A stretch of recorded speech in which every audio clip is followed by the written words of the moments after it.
বর্তমান বিএনপি সরকার তারা ক্ষমতায় আসার আগে তারা যে সুন্দর সুন্দর কথাগুলো বলেছিল, আমাদের প্রধানমন্ত্রী সে বলেছিল জুলাই সনদগুলো অক্ষরে অক্ষরে বাস্তবায়িত করবে, কিন্তু আমরা দুঃখ সহকারে বলছি তার সেদিকে কোনো বাস্তবায়নে তার সরকারের কোনো সদিচ্ছা এবং কোনো কার্যক্রম আমরা বাস্তবে দেখছি না। আমরা আপনাদেরকে স্মরণ করায় দিচ্ছি যে আপনারা যে জাতির কাছে কমিটমেন্ট করেছিলেন সেই অনুযায়ী আপনারা রাষ্ট্র পরিচালনা করবেন।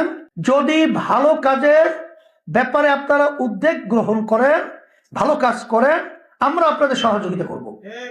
কারণ আপনাদের দলের মহাসচিব সহ আমাদের অফিসে এসে তারা কিন্তু পরিষ্কারভাবে ওয়াদা করেছিল যে তারা শরিয়া বিরোধী কোনো আইন পাশ করবে না, যে শরিয়া মানে ইসলামী নীতি আদর্শ ছাড়া কখনোই দুনিয়ার ইতিহাসে শান্তি আসে নাই, কখনোই শান্তি আসতে পারে না।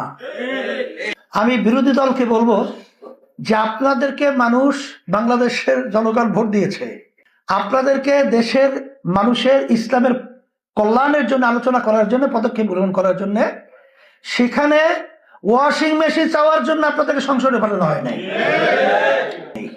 কিন্তু আমি ধন্যবাদ জানাই আমাদের একজন সম্মানিত সংসদ সদস্য রয়েছেন, সে কিন্তু ইসলামের পক্ষে, দেশের কল্যাণের পক্ষে, শরিয়ার বিপক্ষে যে পদক্ষেপগুলো ওখানে আলোচনায় নিয়ে আসা হয়েছে বা পদক্ষেপ গ্রহণ করা হয়েছে তার প্রতিবাদে তিনি সুন্দর কথা বলেছেন।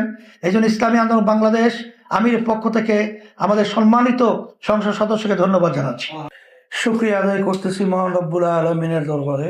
আজকে ইসলামী আন্দোলন বাংলাদেশের সর্বোচ্চ ফোরাম মজলিসে শুরার বৈঠক সকাল 11টা থেকে শুরু হয়ে অদ্যাবধি পর্যন্ত চলছে। অনেক গুরুত্বপূর্ণ আলোচনা হয়েছে। বিশেষ করে আমাদের ইসলামী আন্দোলন বাংলাদেশ যে লক্ষ্য উদ্দেশ্য তৃণমূল ব্যক্তি পর্যায় পর্যন্ত বাস্তবায়নের লক্ষ্যে কাজের সুবিধার জন্য আমরা বিভিন্ন সেক্টরে বিন্যস্ত দায়িত্ব পালন করার চেষ্টা করি। এর ভিতরে একটা হলো আমাদের প্রেসিডিয়াম সদস্য, যেটাকে মজলিসে সাদারাত বলা হয়। এরপরে সম্মানিত উপদেষ্টা রয়েছেন, এরপরে মজলিসে আমেলা, কার্যনির্বাহী পরিষদ। এইভাবে আমাদের কার্যক্রমগুলো সর্বত্র বাস্তবায়নের জন্য আমরা কাজ করে থাকি। এখনো নিয়ম অনুযায়ী আমাদের ইসলামী আন্দোলন বাংলাদেশের কমিটির মেয়াদ থাকে 2 বছর। 2 বছর আমার যে বিগত দিনে কমিটি গঠন হয়েছিল বিভিন্ন ক্ষেত্রে, আমরা সামনে যেহেতু আমাদের স্থানীয় নির্বাচন আসছে, জাতীয় একটা নির্বাচন গেল, কাজের গতিকে বাড়াবার জন্যে আমরা সম্মানিত